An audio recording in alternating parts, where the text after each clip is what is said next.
Hello दोस्तों, स्वागत है आप सभी का मेरे चैनल पर। बिना किसी देर के दी थ्रोन एम्प्रेस मांगा को स्टार्ट करते हैं। तो हमने देखा था यहाँ पर हमारी जो एडला है ना, वो तैयार होके जा रही होती है मीटिंग के लिए। और वहीं पर ना आता है लियोन और उसे ग्रीट करता है। यहाँ पर जैसे ही एडला उसे देखती है, वो सोचती है कि मेरा हार्ट इतना ज़्यादा फास्ट बीट क्यों कर रहा है। ऐसा लग रहा है जैसे मेरे चेस्ट में कोई बटरफ्लाई थी जो कि अपनी विंग्स को अभी स्प्रेड कर रही है और वो अपनी चेस्ट को टच करती है। यहाँ पर मतलब उसे कुछ कुछ फील होने लगता है और वो दोनों एक दूसरे को देख रहे होते हैं। तभी हम देखते हैं थोड़े टाइम बाद जो लियोन है वो उससे बोलता है कि क्या कुछ गलत है, क्या कुछ ऐसा है जो आपको अनकंफर्टेबल फील करा रहा है। तो वो उससे बोलता है कि नहीं, मैं फ़ाइन हूँ, मैं सच में ठीक हूँ। तभी हम देखते हैं लियोन अपनी जो रोब है ना, वो उतारने लगता है और उससे बोलता है कि वेदर बहुत ही ज़्यादा कोल्ड है आज, तो तुम्हें ना कुछ वार्मर क्लोथ पहनने चाहिए। और वो अपनी रोब उसे उड़ा देता है।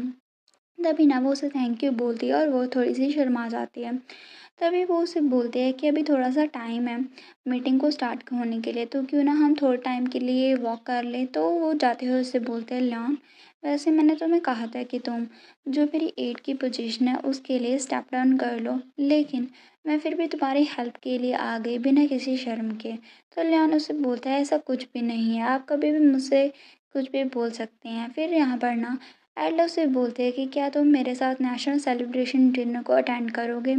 तभी ना वो उसे बोलती है कि आई होप तुम अग्री करोगे। तो लियोन उसे देखने लगता है और यहाँ पर वो सोचता है कि उसकी बातें सुन के मेरा दिल फिर से मेल्ट होना स्टार्ट हो गया है। और वो स्माइल करता है हल्की सी और उसे बोलता है कि ऐसा लग रहा है कि मेरी जो जेंटल साइड है ना, वो तुम्हारे लिए ही बनी है। और उसे बोलते हैं, ऑफ कोर्स योर मैजेस्टी। यहाँ पर हमारा सीन कट होता है। हम देखते हैं यहाँ पर ना वो सारे लोग मीटिंग में होते हैं, मतलब कि ड्यूक वॉल्डर और डचेस और एडला और लियोन, वो सभी लोग होते हैं। यहाँ पर ना एडला ने सामने ना जो इक्विपमेंट एम्पायर का मैप है वो बिछा रखा होता है और उसे बता रही होती है कि हमें सबसे पहले ड्यूक टेस्विनर को रिज़ाइन करवाना होगा पॉलिटिक्स से, उसके बाद ही यहाँ पर हम हमारे अकॉर्डिंग काम करवा सकते हैं। और उसे सभी चीज़ बता देती हैं। यहाँ पर ना एडला सोचते हैं कि एम्परर खुद इस मैटर में इन्वॉल्व है, तो हम डायरेक्टली एम्परर को टच नहीं कर सकते, क्योंकि ऐसा हुआ तो ये ट्रीजन में गिना जाएगा। लेकिन इसीलिए बेहतर होगा अगर हम ड्यूक डेस्टिनेल को पहले डिफीट कर दें। फिर वो उसे बोलती है, ये जो साइंस है ना, ये मैजिक रेडियस हैं जो टावर की वजह से यहाँ पर बने हैं। तो यहाँ पर ना जो ड्यूक का प्लान है सभी जगह पर टावर को इकट्ठा करना, यही ड्यूक का गोल है। यहाँ पर ना लियोन उसे बोलते हैं, अच्छा तो उसका गोल ये है कि वो पूरे एम्पायर को अपने अंडर कंट्रोल करना चाहता है, टावर के अंडर करना चाहता है। इसके साथ ना ऐसा हुआ तो ड्यूक हेड बन जाएगा विज़र्ड्स का और सबसे ज़्यादा हाईएस्ट पोजीशन उसकी होगी एम्पायर में। तो एडला उसे बोलते हैं कि हाँ, तुम बिल्कुल सही बोल रहे हो। तो डचेस उसे बोलते हैं कि डेस्टिनेल वो क्रेज़ी पर्सन ऐसे कैसे कर सकता है। तभी ना यहाँ पर ड्यूक वॉल्टर उससे बोलता है कि क्या हिज़ मैजेस्टी को इसके बारे में पता है। तो यहाँ पर वो उससे बोलते हैं कि हिज़ मैजेस्टी ने एक बार मुझे कहा था कि जो टावर है वो उनकी पावर का बेस है जो कि रूल को डिफेंड करता है। यहाँ पर ना मतलब खुद इसमें शामिल है। उसकी बात सुन के ना वो सभी लोग चुप हो जाते हैं और कुछ भी नहीं बोलते। तभी लियोन उसे बोलता है कि क्या यहाँ कोई डाटा है जो कि प्रूव कर सकता हो इसे। तो वो उसे बोलते हैं कि यहाँ पर जो एलेक्सा है ना, उसने एग्री किया है कि वो गैदर करेगी मेरे लिए डाटा को और बहुत ही जल्दी वो इसे मेरे पास लेकर आएगी। और उसे बोलता है, नेशनल सेलिब्रेशन बैंक्वेट के बाद हम ये सारी चीज़ें रिवील कर देंगे पब्लिक को और ड्यूक को अटैक करना स्टार्ट कर देंगे। मतलब नेशनल सेलिब्रेशन डिनर के बाद उनका पूरा प्लान है ड्यूक को अपनी पोजीशन से हटाने का। तभी वो उसे बोलते हैं, हाँ ये बहुत ही अच्छा है। उसके बाद जब ड्यूक डेस्टिनेल और पॉटर, उन्हें ही करना ही होगा। वैसे भी ये सभी उन्हीं के कारण उन्हीं के मतलब लक्षणों के कारण हुआ है। एंड यहाँ पर ना जो लियोन होता है ना, वो उसे बोलता है कि अगर वो अपनी पावर को लूज़ कर देंगे उसके बाद ना मैं हर मैजेस्टी एम्प्रेस को कहूँगा कि वो विज़िट को लीड करें। तो यहाँ पर ना लियोन उसे आगे बोलता है, इसके अलावा हमें कोई ना कोई अपॉइंट करना होगा एलेक्सा के साथ, क्योंकि उसकी पोजीशन को ना खतरा हो सकता है क्योंकि वो हमारे साथ काम कर रही है। तो एडेला उसे बोलते हैं कि हाँ, मैं तुम्हें एक बार इन्फॉर्म कर दूँगी जब एलेक्सा मेरे पास डाटा लेकर आएगी। तभी हम देखते हैं हमारा सीन कट होता है। यहाँ पर ना हमारा सीन शिफ्ट होता है डायना पर। यहाँ पर डॉक्टर उससे बोलते हैं, तुम्हारी बॉडी कंडीशन क्या है। तो वो उससे बोलती है, ये तो फाइन है, लेकिन मुझे ये नहीं पता कि मेरा जो बेबी बम्प है वो कब विजिबल होगा। वो उसे बोलता है आपको इतना ज़्यादा चिंता करने की ज़रूरत नहीं है, ये वेरी करता है प्रेग्नेंट वूमन पर। किसी की बॉडी स्लिम होती है तो किसी की कुछ होती है, इसीलिए जो चेंजेस हैं स्टमक में वो सिग्निफिकेंट नहीं दिख रहे हैं तुम्हारे।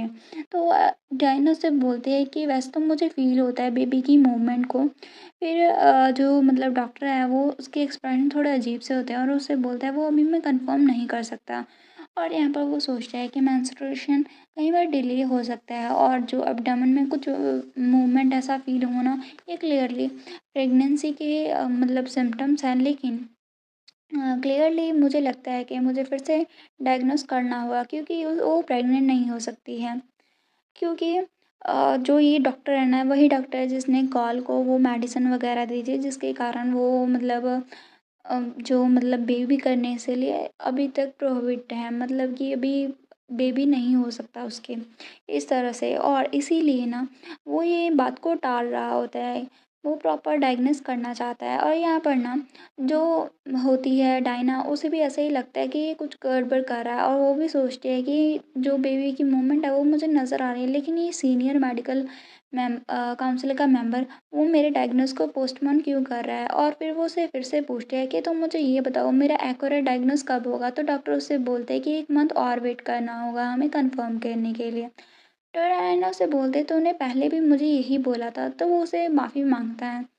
लेकिन फिर ना डायग्नोस बैठ जाती है और सोचती है लेकिन क्लियरली डायग्नोस इम्पॉर्टेंट नहीं है। क्लियरली मैं बच्चे की माँ हूँ और मुझे बच्चे की प्रेजेंस को फ़ील हो रहा है, तो डेफ़िनेटली इसकी ज़्यादा ज़रूरत नहीं है। फिर वो अपनी हेडमेड को बोलती है लॉरेन जल्दी से मुझे रेडी कर दो, मैं ना हर मैजेस्टिक क्वीन के पास पैलेस में जाना चाहती हूँ। और वो यहाँ पर एडला के पास जाने की रेडी हो रही होती है।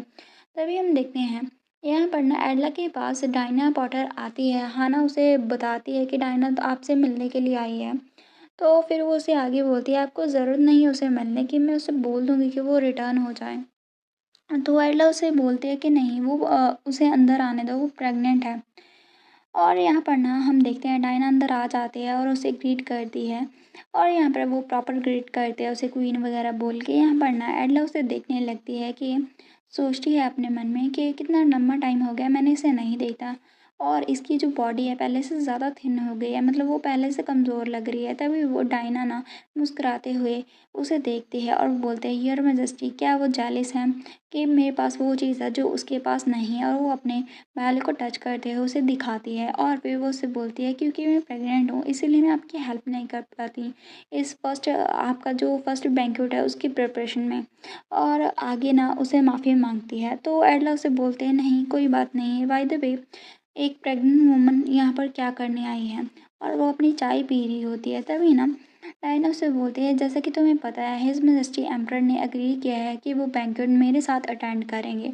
और आगे वो बोलती है कि तुम जैसे देख सकती हो कि मेरी करंटली कंडीशन सही नहीं है, मैं प्रेग्नेंट हूँ इसलिए मैं इतनी लंबी देर खड़ा नहीं हो सकती, तो क्या तुम प्लीज़ मेरे लिए सीट को प्रिपेयर कर सकती हो। और यहाँ पर ऐसा बोल के ना वो अपने मन में सोचती है कि मैं ज़रूर श्योर हूँ कि वो फ्यूरियस होगी मेरी इस रिक्वेस्ट को सुनने के बाद। तभी वो उसे देखने लगती है, उसके एक्सप्रेशन चेक करने लगती है। लेकिन एडला के एक्सप्रेशन ना फ्लैट ही होते हैं, मतलब वो बिल्कुल सिंपल होते हैं, वो उसे बस देख रही होती है। तो इसे देख के डायना सोचती है कि क्या है, उसके एक्सप्रेशन ऐसे क्यों है, ये कोई रिएक्ट क्यों नहीं कर रही है। तो यहाँ पर एडला उसे बोलते हैं कि वहाँ पर उन्होंने ऑलरेडी तुम्हारे लिए एक सीट रिज़र्व कर दी है और ये ना सीटिंग अरेंजमेंट है नेशनल सेलिब्रेशन बैंक्वेट के लिए, तुम देख सकती हो। तभी वो उसे वो मैप वगैरह दिखा देती है। तो डायना उसे देखने लगती है और उसके एक्सप्रेशन कुछ सही नहीं होते और सोचते हैं कि मैं अनकंफर्टेबल फील कर रही हूँ। ये क्लियरली वो चीज़ है जो मैं चाहती थी, लेकिन पता नहीं क्यों मुझे लग रहा है जैसे मैं डिफ़ीट हो चुकी हूँ। फिर वो उसे बोलती है, उसे देखने लगती है। तो एडला उसे बोलती है अभी तुम जा सकती हो अगर तुम्हारा ख़त्म हो गया। तो डायना वहाँ से उठ के जाने लगती है। जैसे ही वो जाने लगती है तो एडला पीछे से बोलते है तुम्हारी बॉडी पहले से थिन हो गई है।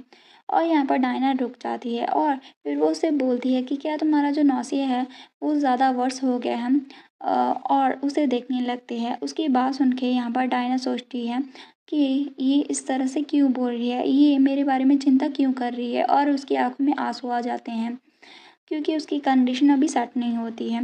यहाँ पर वो बहुत ही इमोशनल स्टेट में होते हैं। तभी एडला उससे बोलती है, अगर कोई ऐसा फूड है जो तुम्हें नॉसेस फ़ील करवा रहा है तो तुम मैडम हाना को बोल सकती हो।